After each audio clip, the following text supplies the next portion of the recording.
నువ్వు అతిశయపడుతున్నావా? నీ సహోదరుల మీద అతిశయపడుతున్నావా?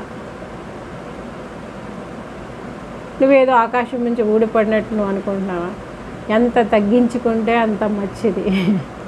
నువ్వు ఆత్మీయ జీవితంలో ఎంత ఉన్నత దశకి వెళ్ళిపోయినా సరే ఆత్మ విషయంలో నువ్వు తగ్గించుకోవాలి. నీకు అర్థమైందా? దేవుడు బాగా చూస్తున్నారు. గర్విష్ఠులకి ఆయన ఎప్పుడూ సపోర్ట్ చేయరు.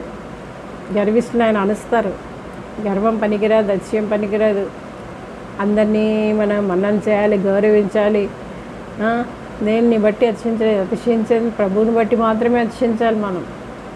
ప్రభు మనకి ఆధిక్యతలు ఇచ్చారు. దేవుడు మనల్ని ఎన్నుకున్నారు. దేవుడు మనల్ని ఏర్పాటు చేసుకున్నారు. దేవుడు ప్రొటెక్ట్ చేసుకుంటున్నారు.